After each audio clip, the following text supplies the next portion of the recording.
آج کل کسی کو پیسے بھیجنا یا منگوانا کتنا آسان ہو گیا ہے نا؟ بہت زیادہ۔ بس فون نکالا، کیو آر کوڈ سکین کیا اور سمجھیں کہ چند سیکنڈز میں پیسے ٹرانسفر۔ بالکل، لیکن اگر ہم صرف سمجھے 10-12 سال پیچھے جائیں تو یہ سب ایک خواب لگتا تھا۔ مجھے یاد ہے بجلی کا بل جمع کروانے کے لیے آدھا دن لگ جاتا تھا، بینک کی لمبی قطار میں کھڑے رہو۔ اور اگر غلطی سے لنچ بریک ہو گیا تو بس آپ کا دن وہیں ختم۔ صحیح کہا۔ بالکل، اور صرف بل ہی نہیں، اگر کسی دوسرے شہر میں اپنے گھر والوں کو پیسے بھیجنے ہوتے تھے تو اس کا تو ایک الگ ہی لمبا چکر تھا۔ ہاں، یا تو کسی بس ڈرائیور کے ہاتھ بھجواؤ جس میں ہمیشہ ایک خطرہ رہتا تھا، یا پھر بینک جا کر وہ لمبے چوڑے فارم بھرو۔ تو پھر آخر پاکستان میں یہ اتنی بڑی تبدیلی آئی کیسے ہم بینکوں کی قطاروں سے نکل کر اپنی جیب میں موجود فون سے لاکھوں روپے بھیجنے لگے؟ یہی وہ کہانی ہے جس پر آج ہم بات کریں گے۔ آج ہم اسی کہانی کی گہرائی میں اتریں گے۔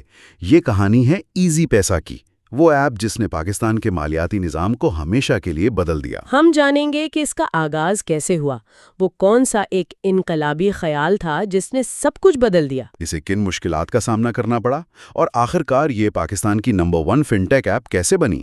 آئیے اس دلچسپ سفر کو شروع کرتے ہیں۔ ٹھیک ہے۔ تو اس کہانی کو سمجھنے کے لیے ہمیں 2006 میں واپس جانا ہوگا اور ایک شخص سے ملنا ہوگا جن کا نام ہے ندیم حسین۔ ندیم حسین۔ یہ کوئی عام بینکر نہیں تھے۔ امریکن سٹی بینک جیسی بڑی کمپنی میں 27 سال کام کرنے کے بعد جب یہ پاکستان واپس آئے تو ان کے پاس سب کچھ تھا۔ جی، کامیابی، پیسہ، بہترین ساکھ۔ انہیں بڑی بڑی نوکریوں کی پیشکش ہوئی، یہاں تک کہ اس وقت کی حکومت نے انہیں ٹیکنوکریٹ بننے کو بھی کہا، لیکن انہوں نے یہ سب ٹھکرا دیا۔ انہوں نے یہ سب اس لیے ٹھکرایا کیونکہ وہ کچھ اپنا کرنا چاہتے تھے، کچھ ایسا جس کا اثر پاکستان کے عام آدمی پر پڑے۔ اور انہوں نے بالکل صحیح جگہ پر ہاتھ ڈالا۔ بالکل۔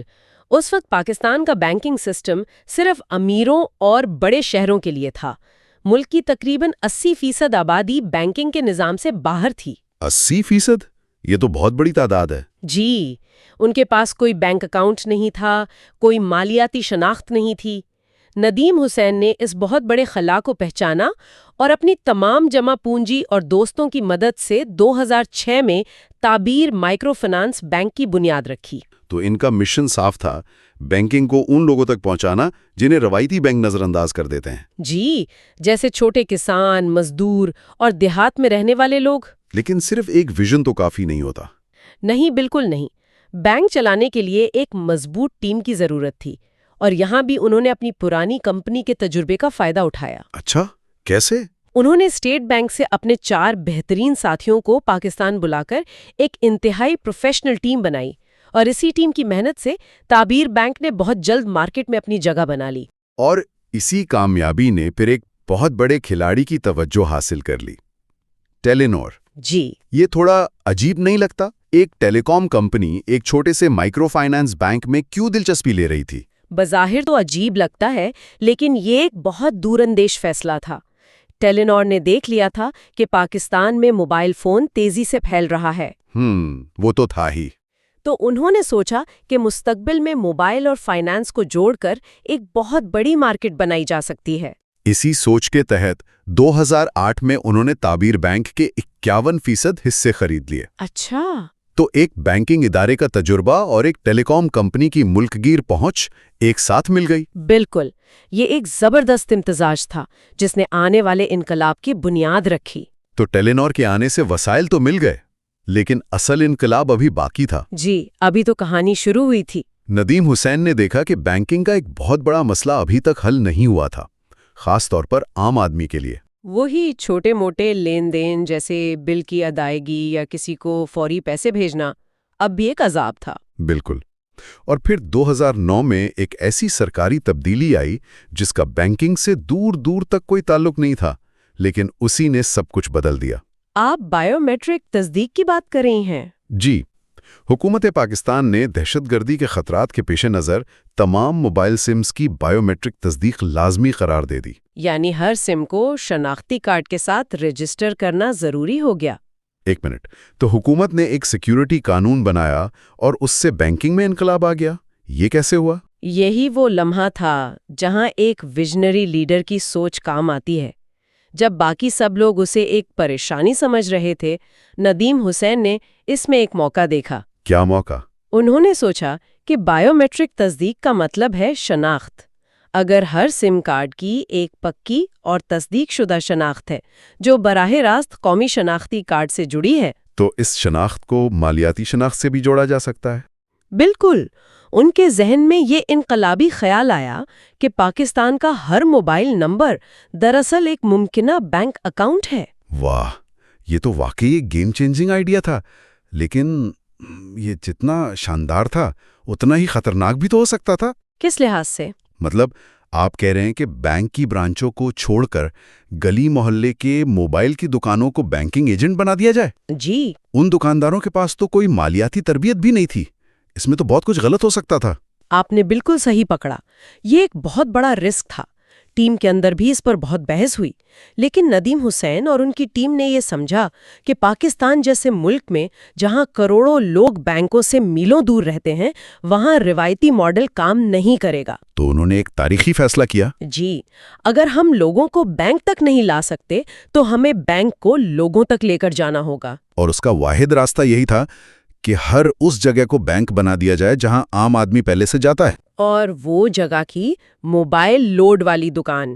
بس اسی ایک فیصلے نے پاکستان کے پورے ادائیگی کے نظام کو بدل کر رکھ دیا۔ اور اسی فیصلے کے نتیجے میں 2009 میں ٹیلی نار اور تعبیر بینک نے مل کر ایزی پیسہ کو لانچ کیا۔ پاکستان کا پہلا موبائل والیٹ اور برانچ لیس بینکنگ سسٹم۔ تو وہ دکانیں جہاں پہلے صرف بیلنس ڈلتا تھا، اب وہاں سے پیسے بھیجے اور وصول کیے جانے لگے۔ جی، یوٹیلیٹی بلز ادا ہونے لگے اور لوگوں کو تنخواہیں ملنے لگی۔ یہ صرف ایک سروس نہیں تھی، یہ تو ایک نفسیاتی تبدیلی تھی۔ بالکل، پہلی بار ایک مزدور کو، ایک رکشہ ڈرائیور کو یا گاؤں میں رہنے والی ایک خاتون کو یہ احساس ہوا کہ اسے مالیاتی نظام کا حصہ بننے کے لیے کسی بڑے بینک کی عمارت میں جانے کی ضرورت نہیں ہے۔ اس کے محلے کا دکاندار ہی اس کا بینکر ہے۔ صحیح، اعتماد کی بنیاد ٹیکنالوجی پر نہیں بلکہ اس جانے پہچانے چہرے پر رکھی گئی جسے وہ روز دیکھتے تھے۔ اور یہ نیٹ ورک کتنی تیزی سے پھیلا؟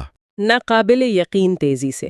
آپ اس کا موازنہ ایسے کریں کہ اس وقت پورے پاکستان میں تمام بینکوں کی ملا کر شاید 10,000 سے بھی کم برانچیں ہوں گی۔ اس سے زیادہ نہیں ہوں گے۔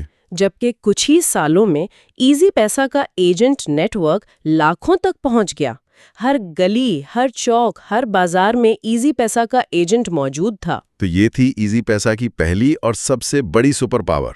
جی، اس کی رسائی یہ صرف ٹیکنالوجی کی جدت نہیں تھی بلکہ زمینی سطح پر ایک انفراسٹرکچر اور اعتماد قائم کرنے کی بے مثال مشق تھی۔ ٹھیک ہے، انہوں نے یہ بہت بڑا نیٹ ورک تو بنا لیا، لیکن جیسا میں نے پہلے کہا تھا، سیکیورٹی ایک بہت بڑا مسئلہ بنی ہوگی۔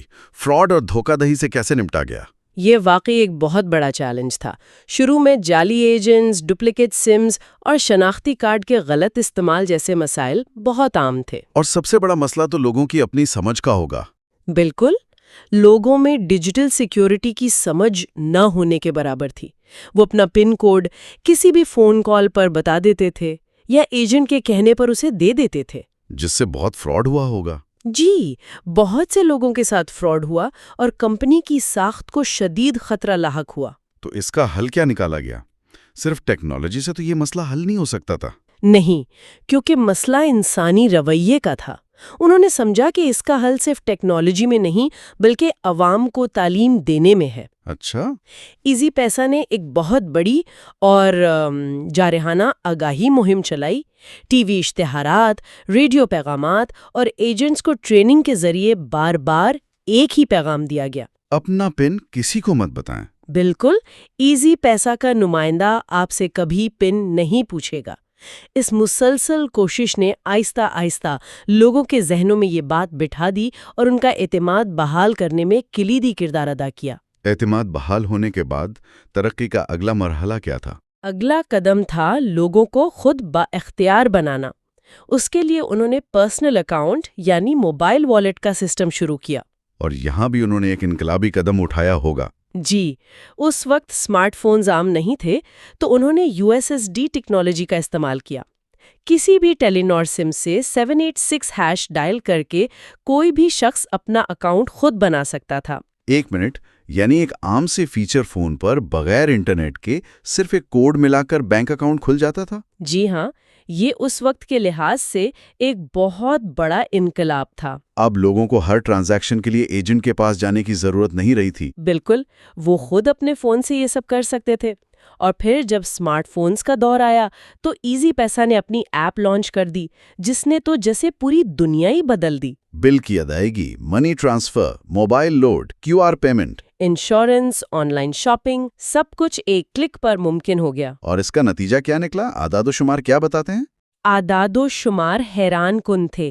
صرف 2 سال میں ایزی پیسہ نے 100 ملین ٹرانزیکشنز مکمل کیں۔ 100 ملین؟ جی، اور 2020 تک اس کے 50 ملین رجسٹرڈ صارفین تھے، یعنی ہر 4 میں سے ایک پاکستانی ایزی پیسہ استعمال کر رہا تھا۔ تو ایزی پیسہ مارکیٹ پر مکمل طور پر چھا گیا تھا۔ لیکن پھر ان کے سب سے بڑے حریف جیز نے اپنی سروس جیز کیش کے ساتھ مارکیٹ میں قدم رکھا۔ اس مقابلے نے مارکیٹ کو مزید دلچسپ بنا دیا۔ جیز کیش کی آمد سے ایک سخت مقابلہ شروع ہوا۔ اور اس مقابلے کا فائدہ کس کو ہوا؟ صارفین کو۔ دونوں کمپنیوں نے صارفین کو اپنی طرف کھینچنے کے لیے فیسیں کم کیں، نئی فیچرز متعارف کروائیں اور مارکیٹنگ پر بے تحاشا پیسہ خرچ کیا۔ تو سروس بہتر سے بہتر ہوتی گئی۔ بالکل، اور اسی دوران حکومت نے بھی ڈیجیٹل ادائیگیوں کی اہمیت کو تسلیم کیا۔ اچھا، حکومت کا کیا کردار تھا؟ گیس، بجلی کے بل، سرکاری فیسیں اور احساس پروگرام جیسی اسکالرشپ کی ادائیگیاں ڈیجیٹل والیٹس پر منتقل ہونا شروع ہو گئیں۔ اس ایک قدم نے لاکھوں مزید لوگوں کو مالیاتی نظام میں شامل کر دیا۔ اور پھر آئی کووڈ کی وبا، ایک ایسی آفت جس نے پوری دنیا کو بند کر دیا۔ لیکن شاید ڈیجیٹل دنیا کے لیے یہ ایک نعمت ثابت ہوئی۔ بلا شبہ۔ کووڈ نے ڈیجیٹل تبدیلی کے عمل کو کئی سال آگے پہنچا دیا۔ جب بینک، دفاتر اور بازار سب بند تھے، تب بھی لوگوں کو بل ادا کرنے تھے، راشن خریدنا تھا اور اپنے پیاروں کو پیسے بھیجنے تھے۔ جی، اس وقت ایزی پیسہ اور دوسرے ڈیجیٹل والیٹس ایک سہولت نہیں بلکہ ایک ضرورت بن گئے۔ اس مجبوری نے کروڑوں پاکستانیوں کو ڈیجیٹل ادائیگیاں اپنانے پر مجبور کیا۔ اور ایزی پیسہ اس تبدیلی کے بالکل مرکز میں تھا۔ یہ کہنا غلط نہیں ہوگا کہ اس وبا نے ایزی پیسہ کو پاکستان کی ڈیجیٹل معیشت کی ریڑھ کی ہڈی بنا دیا۔ بہت خوب۔ اور اب وہ سوال جس کا سب کو انتظار ہوتا ہے، ایزی پیسہ کماتا کیسے؟ کیونکہ جب ہم ایک دوسرے کو پیسے بھیجتے ہیں تو اس پر تو کوئی فیس نہیں لگتی۔ ان کا کاروباری ماڈل کمیشن پر مبنی ہے۔ جب آپ ایزی پیسہ کے ذریعے اپنے بجلی کا بل ادا کرتے ہیں تو بجلی کی کمپنی ایزی پیسہ کو ایک چھوٹا سا کمیشن دیتی ہے۔ اچھا۔ جب آپ کسی آن لائن سٹور پر QR کوڈ سے ادائیگی کرتے ہیں تو وہ سٹور انہیں ایک معمولی سی فیس دیتا ہے۔ اور بینک ٹرانسفرز پر بھی کچھ ہوتا ہوگا؟ جی، اسی طرح حکومتی ادائیگیوں اور ون لنک کے ذریعے ہونے والی بینک ٹرانسفرز پر بھی انہیں ایک چھوٹا سا حصہ ملتا ہے۔ یہ ہر ٹرانزیکشن پر چند روپے ہوتے ہیں، لیکن جب روزانہ کروڑوں ٹرانزیکشنز ہوں تو یہ مل کر ایک بہت بڑی رقم بن جاتی ہے۔ تو اگر ہم ایزی پیسہ کی پوری کہانی کا خلاصہ کریں تو یہ واپس اسی ایک جملے پر آ کر ختم ہوتی ہے: بینک کو لوگوں تک لے جاؤ، لوگوں کو بینک تک مت لاؤ۔ بالکل، یہ ندیم حسین کے بینکنگ ویژن اور ٹیلی نار کی تکنیکی مہارت کا نتیجہ تھا۔ انہوں نے ثابت کیا کہ بینکنگ صرف بڑی بڑی عمارتوں، سخت قوانین اور پیچیدہ فارمز کا نام نہیں ہے۔ بینکنگ کا اصل نام اعتماد ہے۔ اور یہ اعتماد کروڑوں پاکستانیوں کو پہلی بار ایزی پیسہ سے ملا۔